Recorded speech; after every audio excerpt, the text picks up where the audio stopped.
Hello student, तो हम P set chemistry paper solve करने जा रहा हूँ। तो उसमें question number 16 is given, which one of the following is not a green house gas. तो उसमें से पूछा कि कौन सी ग्रीन हाउस गैस नहीं होता है। तो methane is a green house gas, oxygen भी, O3 ओजोन भी होता है, कार्बन डाइऑक्साइड। बट उसमें पूछा क्या, व्हिच वन इज नॉट। तो क्या होगा तुम्हारा answer is the SO2। And in next question, correct order of compressibilities. Compressibility मतलब जितना, मतलब क्या होगा, इंटरमोलिकुलर फोर्स ऑफ अट्रैक्शन जितना स्ट्रांग होगा, कंप्रेसिबिलिटी क्या होगा, उसको कंप्रेस करने के लिए ज़्यादा इतना वो चाहिए, मतलब लेस कंप्रेसिबल होगा। तो गैस में सबसे क्या होता है, गैस में इंटरमोलिकुलर फोर्स ऑफ अट्रैक्शन सबसे कम होता है। तो गैस को हम लोग इजीली कंप्रेस कर देंगे। उसके बाद होता है लिक्विड, उसके बाद आता है सॉलिड। तो क्या हो जाएगा, ये ऑप्शन हो जाएगा सी। गैस को हम आसानी से कंप्रेस कर सकता हूँ, उसके बाद liquid, after that solid. Next question number 18.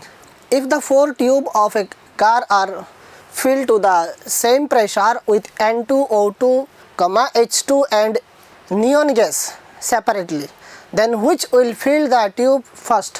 तो उसमें बोला कि 4 ट्यूब है, उसमें 4 गैसेस है, तो कौन सी ट्यूब सबसे पहले फिल्ड हो जाएगा।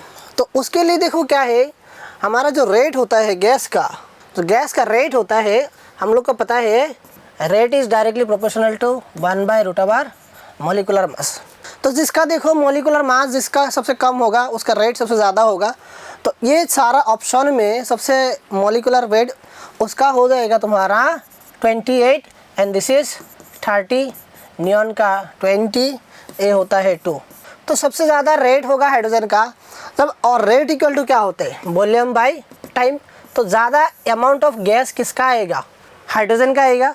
That means because of hydrogen का रेट क्या होगा, तो सबसे ज़्यादा रेट किसका होगा, हाइड्रोजन हाई। तो वॉल्यूम भी ज़्यादा होगा, तो वॉल्यूम ज़्यादा होगा तो ज़्यादा एरिया कवर करेगा। तो आंसर क्या हो जाएगा, this will be the your answer. Come to the next question, question number 19। In question number 19, at given temperature what will be the percentage increase in pressure for 5% decrease in the volume of gas। 5% decrease in the volume of gas. अगर gas का volume 5% decrease कर दिया, ठीक है ना, eight given temperature, मतलब temperature given है, that means ultimately क्या बोल दिया, eight constant temperature. Constant temperature, तो टेम्परेचर कांस्टेंट में क्या, कौन सी लो फॉलो होगा, बॉयल्स लो। तो यहाँ पे क्या गिवन है, यहाँ पे गिवन है let B1 equal to B and B2 equal to कितना परसेंट डिक्रीज किया, 5%, B minus 5B/100, this is 95B/100। तो at constant temperature, constant temperature में क्या होता है, P इज डायरेक्टली प्रोपोर्शनल होता है तुम्हारा 1/B। Therefore P2/P1 equal to B1/B2। What is B1, B, what is B2, 95B/100। तो from here P2/P1 equal to 100/95। तो परसेंटेज इंक्रीज पूछा, final minus initial by initial. तो यहाँ से हम निकाल देंगे, देखो दोनों तरफ से एक माइनस कर देंगे, P2 minus P1 -1 equal to 100 minus 95 -1। तो परसेंटेज निकालना है तो उसको क्या करना है, 100 से मल्टीप्लाई करना है। P2 minus P1/P1 into 100, this is equal to 5/95 into 100। After that you get 5.26%। तो 5.26% is the answer in which option, option number B. Option number B is the correct answer. And come to the next question, question number 20. A mixture of NH4Cl and I2 can be separated by, a mixture given है, क्या है, NH4Cl, ammonium chloride and I2 can be separated by। तो वो कैसे हम लोग separate कर सकते हैं, डाटाबेस क्वेश्चन है, एक्सट्रैक्शन विथ वाटर। तो उसको हम सेपरेट कर देंगे ऐसे। And come to next question, question number 21। Question number 21 is given, match the following. तो क्वेश्चन नंबर 21, जाइमस्टोन, ये क्या होता है, solid solid. And shaving cream क्या होता है, gas in liquid. And cheese क्या होता है, liquid in solid. And cloud होता है लिक्विड इन गैस। तो डेट मीन्स क्या हो गया, 1 कहाँ हो गया, 1C, 2 is D, 3 is B and 4 is A। In which option 1C, 2D, 3B and 4A? This is the option number A is the correct answer. Move to the next question.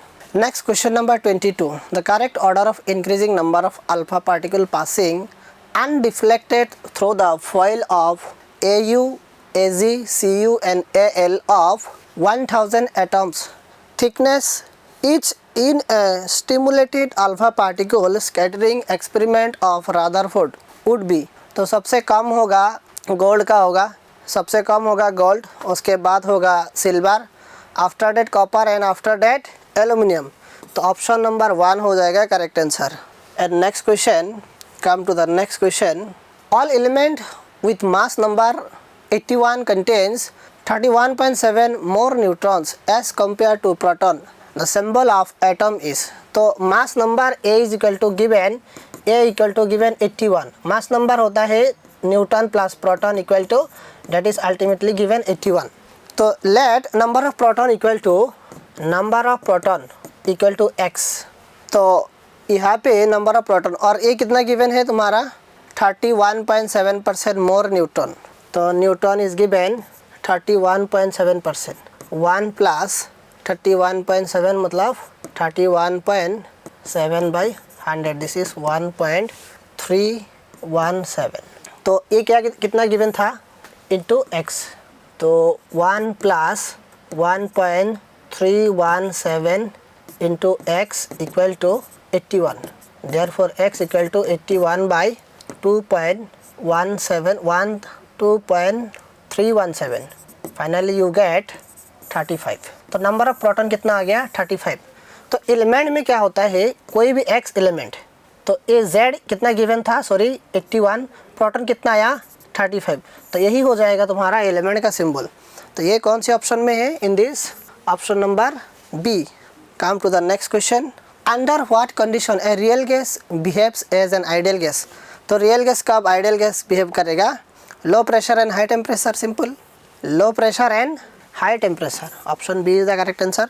Next question number 25। Question number 25 is given mass of 56 cc मतलब ml, cc means ml of carbon monoxide at STP will be. STP में जब हम लोग मास निकालना है तो पहले हम क्या करते हैं मोल निकालते हैं।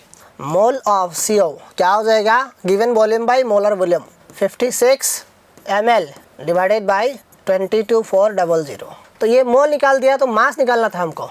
WCO इक्वल टू क्या होगा 56 बाई 22400 इंटू कार्बन मोनोक्साइड का मोलर मास होता है तुम्हारा कार्बन का 12 plus 16।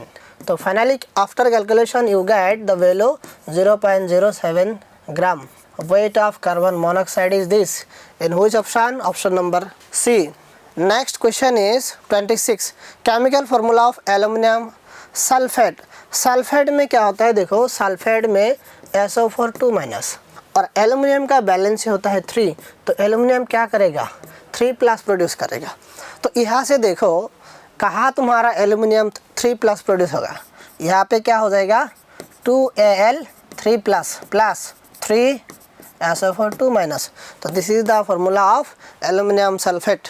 And come to the next question, question number 27। Question number 27 says that the electronic configuration of sodium is sodium, that means atomic number is 11। तो उसका electronic configuration क्या होगा 2 8 10 1। तो this is the answer, correct answer.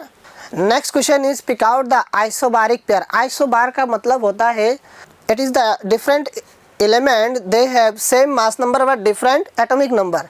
उसका mass number same होना चाहिए isobar के लिए, बट उसका एटॉमिक नंबर डिफरेंट है। तो अभी देखो एटॉमिक नंबर सेम है तो ये नहीं होगा। यहाँ पे देखो क्या है एटॉमिक नंबर डिफरेंट है but mass number is not same, ये भी नहीं होगा। यहाँ पे एटॉमिक नंबर सेम है मास नंबर डिफरेंट है, ये नहीं होगा। यहाँ पे देखो एटॉमिक नंबर डिफरेंट है मास नंबर क्या है सेम है, this is the isobar, simple question. And next question, come to next question. और नेक्स्ट क्वेश्चन क्या बोला, pick out the number of neutrons in isotope of hydrogen. Tritium का hydrogen का जो आइसोटोप होता है 1s3। तो यहाँ पे P इक्वल टू कितना हो जाएगा 1, mass number 3, neutron equal to क्या होते हैं A minus P, 3 - 1 equal to 2, number of neutron हो जाएगा 2 हो गया। And next question, A free electron at rest which is far away from the nucleus has energy value. देखो nucleus से बहुत दूर है, न्यूक्लियस से बहुत दूर है, that means after this is nucleus, nucleus से बहुत दूर है, कितना दूर है, इन्फिनिटी डिस्टेंस में। तो जब कोई भी इलेक्ट्रॉन न्यूक्लियस से बहुत दूर होता है तो न्यूक्लियस और इलेक्ट्रॉन के बीच में अट्रैक्शन फोर्स जीरो होता है, ठीक है ना। जब अट्रैक्शन जीरो होगा अल्टीमेटली एनर्जी क्या हो जाएगा, पोटेंशियल एनर्जी भी जीरो हो जाएगी, क्योंकि बहुत दूर है, उसका न्यूक्लियस से कोई अट्रैक्शन नहीं है। जब अट्रैक्शन नहीं है तो क्या हो जाएगा, एनर्जी का वैल्यू जीरो हो जाएगा, ठीक है। तो आंसर होगा ऑप्शन ए। Thank you.